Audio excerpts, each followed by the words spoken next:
Bismillahirrahmanirrahim.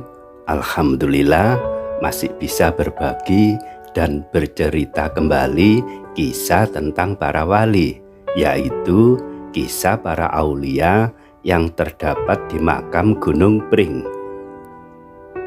Dan saat ini saya berada di depan gerbang makam aulia Gunung Pring, dan letaknya makam Gunung Pring ini di atas bukit di Kecamatan Muntilan, Kabupaten Magelang.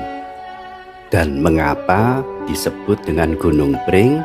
Konon cerita, desa ini dulunya letaknya di tengah-tengah desa di sebuah bukit yang banyak dikelilingi dengan tumbuhan pohon pring atau pohon bambu yang sangat rimbun.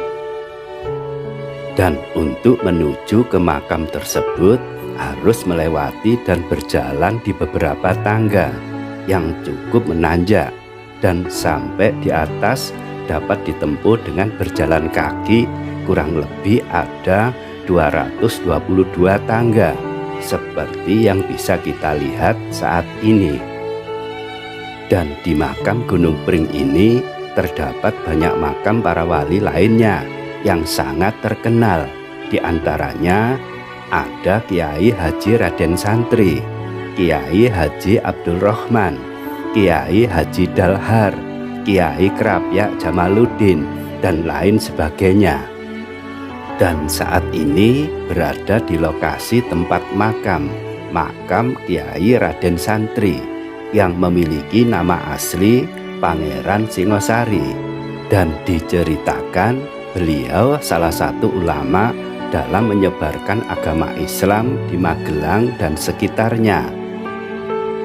Singkat cerita, Kiai Raden Santri yang bernama asli Pangeran Singosari ini adalah putra dari Ki Ageng Pemanahan, pendiri dari Kerajaan Mataram Islam pada saat itu. Dan Pangeran Singosari yang berkeinginan dan benar-benar untuk mensiarkan agama Islam dengan cara selalu membaur dengan rakyatnya, dan sengaja untuk menutupi derajat kepangerannya, akhirnya telah mendapatkan simpati dan mendapatkan perhatian oleh masyarakat sekitarnya pada waktu itu. Sebagai seorang kiai yang terkenal dengan kealimannya dan keilmuannya yang pernah nyantri di suatu pesantren, maka masyarakat sekitarnya menjuluki dengan nama sebutan Raden Santri.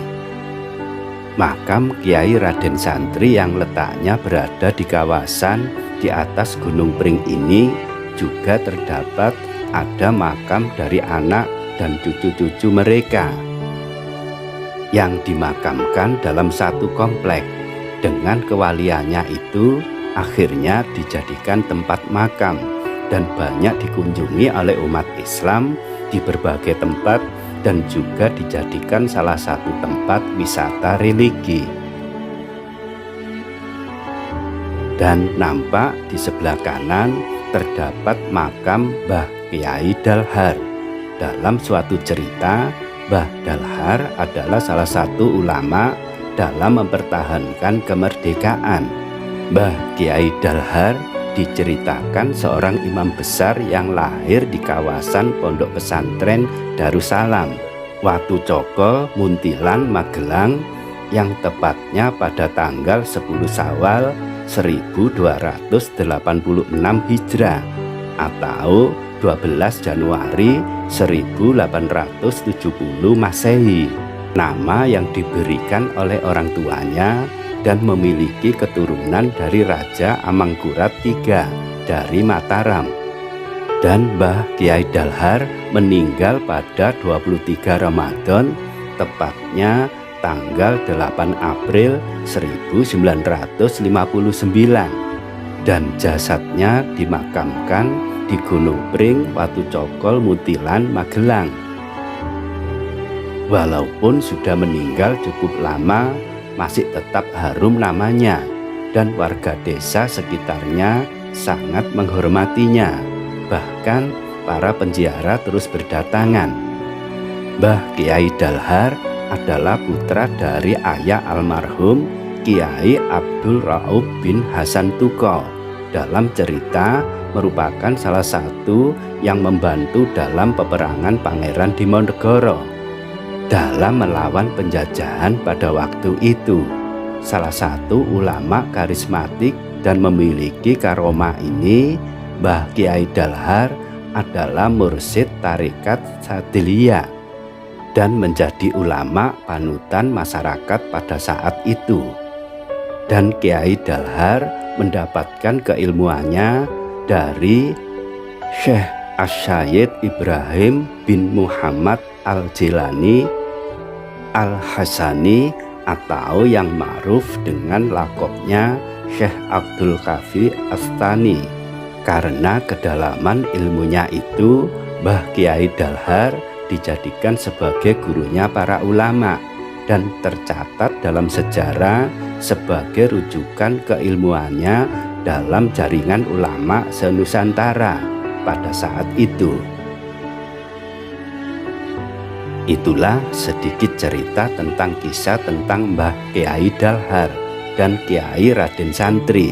Keduanya salah satu sosok ulama yang memiliki keilmuannya yang tinggi dan diakuinya tentang kewaliannya, karena beliau memiliki kelebihan-kelebihan yang tidak dimiliki oleh orang lain.